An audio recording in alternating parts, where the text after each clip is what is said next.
মানে গরমে যতটা ভালো। তারপরে ওই আমার ছোট ছেলে ও একটু একটা ডাস্ট বাও এসেছে, লেবু এসব তারও তো সমস্যা থাকতে পারে, তারও প্রবলেম।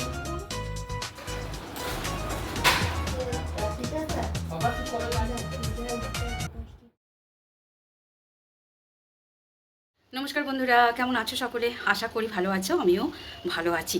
মানে গরমে যতটা ভালো থাকা দরকার তার থেকে একটু কম ভালো আছি। আসলে বিভৎস গরম, সকলেই জানো। দুদিন আগে খুব বৃষ্টি হচ্ছিল, আর এখন যেহেতু বৃষ্টি বন্ধ হয়ে গেছে, ভ্যাপসা গরম।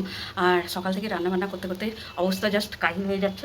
এই মাত্র দেখো মুখের চোখে জল দিলাম। রান্না এখনও কমপ্লিট হয়নি। সকালবেলা ধরো রুটি হয়েছে, পরোটা হয়েছে, ডাল হয়েছে রুটি দেবো খাওয়ার, তারপরে ছেলেদের টিফিনের আলু ঢ্যাঁড়স ভাজা হয়েছে, করে টোরে ভাত হয়ে গেছে। আর এই তো বড় মাসে একটু চিকেন আনলো, তো ছেলেরা আবদার করেছে, তাই জন্য একটু চিকেন করবো আজকে। বসিয়ে দিয়েছি অলরেডি। আর শাশুড়িমা বললো আজকে টক দই। সকালবেলায় তো রুটি পরোটা ডাল ভাজা সব হয়েছে। তোমাকে বললাম একটু করলার তরকারি আছে বার করি, আলু ভাজা আছে, তো একটু মাছ আছে কাঁচা, সেটা ঝাল করবো। তো মা বললো না শুধু টক দই দিয়ে খাবো। তো সেই জন্য আর আলাদা কিছু করতে হয়নি। স্কিপ না করে তোমাদের কাছে অনুরোধ প্রতিদিনের মতোই। আর যদি তোমাদের আজ ভিডিও কোথাও একটু ভালো লাগে, প্লিজ বন্ধুরা লাইক কমেন্ট শেয়ার করো। আর যারা চ্যানেলে নতুন বন্ধু হয়ে আছো তাদের কাছে অনুরোধ চ্যানেলটা সাবস্ক্রাইব করে। বন্ধুরা দেখো চিকেনটা বসিয়ে দিয়েছি। আর প্রথমে ভেবেছিলাম একটু আলু দেবো না, তারপরে ওই আমার ছোটো ছেলে ও একটু বায়না করে আলুটা দিতে হবে, তো তাই জন্য আবার পরে একটু আলু দিয়ে দিলাম আর কি, ভালোভাবে বসে যাচ্ছে। মাংসটা আমি অলরেডি একটু ফ্রাই করে নিয়েছিলাম, এগুলো সব মশলা দিয়ে দিয়েছি। আর এই তো দেখো টক দইটা দেবো বলে এখানে টক দইটা রেখে দিয়েছি, একটু ফেটিয়ে নিয়েছি। আজকে দইটা খুব সুন্দর। আর এই যে গরম জল একটু বসাবো, ডাল হবে না, একটু ঝোল না করলেও আবার হবে না, সেই জন্যই আর কি একটু ঝোল, মানে একটু সামান্য দেবো। খুব ঝোলও আমার মুরগির খুব ঝোলও ভালো লাগে না, মানে চিকেনের চেয়ে ওই যে ঝোলের ব্যাপারটা খুব একটা পাতলা হয়ে গেলে ভালো লাগে না। ওই যে গরম জল বসিয়ে দিলাম, আর এদিকে চিকেনটা কষতে দিয়েছি। এবার টক দইটা দিয়ে দেবো।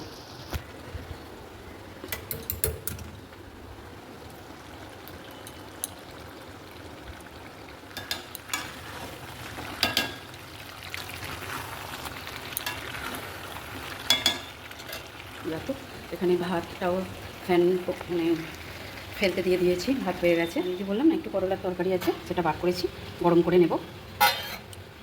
আর সকালবেলা যেটা করা হয়েছিল সেগুলো ফ্রিজে ভরে দিয়েছি।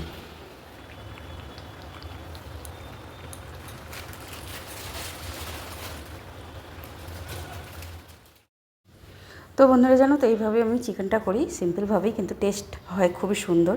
আর একটু গরম জল দিলে এর টেস্টটা কিন্তু একদম ভরপুর থাকে, বজায় থাকে আর কি। তো যাই হোক, ওখানে ঝোলটা একদম ফুটে উঠবে, তারপরেই নামাবো। কসুরি মেথি দিলাম দেখতেই পেলে। আর এই তো ভাতটাকে উঠিয়ে নিচ্ছি।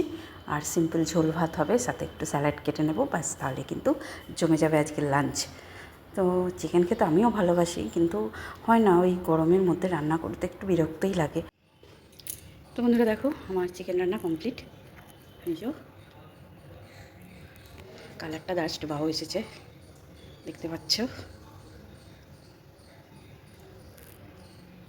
তো বন্ধুরা জানো তো রান্না করতে করতে গ্যাস ফুরিয়ে গেছিলো, আবার গ্যাসটা মানে সিলিন্ডারটা চেঞ্জ করলাম করে। এই তো দেখো গ্যাসের অবস্থা খুবই, 12টা বেজে যাচ্ছে এখন। এই তো এখানটা পরিষ্কার করবো, এবার চিকেন রান্না হয়ে গেছে, এবার পরিষ্কার করবো, করে তারপরে স্নান করবো, করে তোমার ঠাকুরের সেবা দেবো। চলো পরে দেখাচ্ছে। তো বন্ধুরা দেখো স্নান টান করে চলে এসেছি পুজো করতে। আর সবথেকে বিরক্তকর ব্যাপার কী বলো তো বন্ধুরা, যদি এই রান্না করতে করতে মধ্যিখানে গ্যাসটা ফুরিয়ে যায়, তখন কিন্তু ভীষণ বিরক্ত লাগে। এক তো তাড়াহুড়ো থাকে, তাড়াহুড়ো করি যে কখন এই কাজটা কমপ্লিট করবো আর একটা অন্য কাজ করবো, এরকম একটা ব্যাপার থাকে, মাথায় চিন্তাভাবনা থাকে। তারপর যদি এরকম হুট করে গ্যাসটা ফুরিয়ে যায়, ব্যাস মাথা আরও ডবল ট্রিপল গরম হয়ে যায়। তো যাই হোক, মাথা ঠান্ডা রাখতে হবে, তাই জন্য স্নান টান সেরে চলে এসেছি। তো দেখো পুজো করেছি, তো পুরোটা শেয়ার করলাম না, যেমনভাবে রোজ সিম্পল পুজো হয় আর কি, সেরকমভাবেই করলাম। আর এখনও শাশুড়ি মা তো একদমই মানে 3 বেলার পুজোটা আমাকেই করতে হচ্ছে, একদমই পারছে না। তো সকালবেলা যে ঝাঁটটা দিত সেটাও পাচ্ছে না, আর পুজোটা তো করতে পারছে না। খুবই আমার তো এখন অবস্থা খুবই চাপের মধ্যে দিয়ে যাচ্ছে, মানে A to Z, সকাল থেকে উঠে থেকে রাত্রি পর্যন্ত, মানে একটা চামচ ধুয়ে দেওয়ার মতো কেউ নেই, এমন পরিস্থিতিতে কাটছে এখন। কিন্তু কাজের মধ্যেও আনন্দ আছে, আবার কষ্ট তো হয় বলো না। তো যাই হোক, পুজো কমপ্লিট করে ফেলেছি। এই তো বড়মশাই চলে এসেছে, আর বললাম না চিকেন থাকবে, সাথে স্যালাড থাকবে, একটু স্যালাডও কেটে নিয়েছি, একটু টক দই সাথে আছে, আর একটু তিতো তরকারি। বাস আজকে জাস্ট জমে যাবে। সারাদিনের যে এত পরিশ্রম কষ্ট, চিকেন দিয়ে ভাত খেয়ে সব লাঘব হয়ে যাবে। তো যাই হোক বন্ধুরা, এইভাবেই তো সময় কাটাতে হবে, এইভাবেই দিন কাটছে, এইভাবেই দিন কাটবে। ভালো মন্দ থাকবে, কোনো দিন ভালো লাগে, ভীষণ ভালো লাগে সংসারে কাজ করতে, আনন্দ করে সংসারে কাজ করি, আর সময়ও কেটে যায় বেশ তাড়াতাড়ি।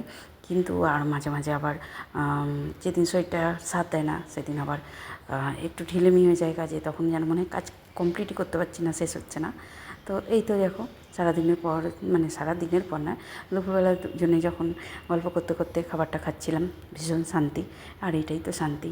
আর রান্না কাজ ছাড়া তো আর কিছুই কাজ নেই আমাদের মেয়েদের, করবোটাই বা কী। তো বেশ কাজ করতে করতেই সময়গুলো কেটে যাচ্ছে। ঠাকুরকে ডাকি যেন এইভাবেই সময়টা কেটে যায়, কাজের মধ্যে থাকতে পারি, সুস্থ থাকতে পারি। এই যেমন আমার শাশুড়িমা এখন কিছুই পাচ্ছে না, সে সবসময় বলছে তোর ভালো লাগছে না, শুয়ে বসে সে বিরক্ত হয়ে যাচ্ছে আর কি।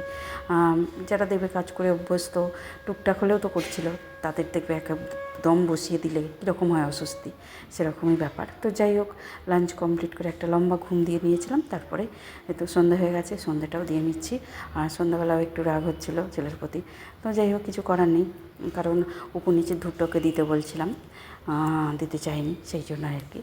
তো দিতে চাইছিল কি বলো তো, ওই আজকালকার ছেলেরা সমস্ত কিছু মানে না। বললাম চৌকাঠে জল দিয়ে তারপরে ধূপ দিবি, সে কিন্তু আমার কথা কানেই পড়লো না, শুধুমাত্র ধূপটা নিয়ে চলে যাচ্ছিল, সেই জন্যই আর কি রেগে গিয়েছিলাম। আর এখানে দেখো, আমার ছোটো বাবাকে বললাম চাটা কর।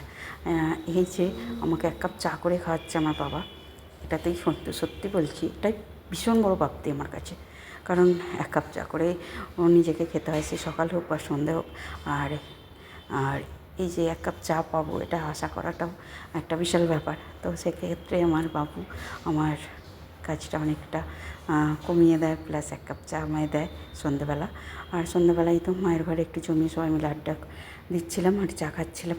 সন্ধ্যেটা খুব সুন্দরভাবে কাটে, যেমন সবাই মিলে দেখবে যে কোনো খাবার দাবার, লাঞ্চ হোক, ডিনার হোক, বা সন্ধ্যাবেলার খাবার, যে কোনো এক টাইম পরিবারের সাথে সবাই মিলে একসাথে খাওয়াটা খুবই দরকার। এতে পরিবারের বন্ডিংটাও ভালো লাগে, নিজেদের গল্প একটু টুকটাক সুখ দুঃখ শেয়ার হয়। তো যাই হোক, দেখো ওখানে চা খেয়ে চিকেনটা গরম করে চলে এসেছি সিধু বাবাকে পড়াতে। তো সন্ধ্যাবেলা একটু না নিয়ে বসলেই নয়, কারণ সকালবেলাটা যেহেতু আমি টাইম পাই না, যেদিন ওর টিউশন থাকে যায়, আর যেদিন টিউশন থাকে না সেদিন একাই পড়ে।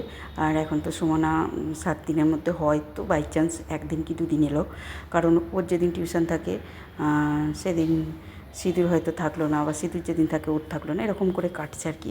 ওরও কলেজ আছে, একটু সাংসারিক চাপও আছে, সাংসারিক বলতে ওর একটু পার্সোনাল চাপ আছে। তো যাই হোক, আমি এখন পড়াচ্ছি সিঁদুরকে, সন্ধ্যাবেলাটা একটু পড়িয়ে নেবো। সন্ধ্যাবেলার দিকে মোটামুটি সকালের রান্না যা থাকে সেগুলো দিয়েই চলে যায়, যেহেতু চিকেন আছে হয়ে যাবে, আর মায়েরও আছে মিষ্টি আর একটু আলুর তরকারি করেছি, ব্যাস হয়ে যাবে।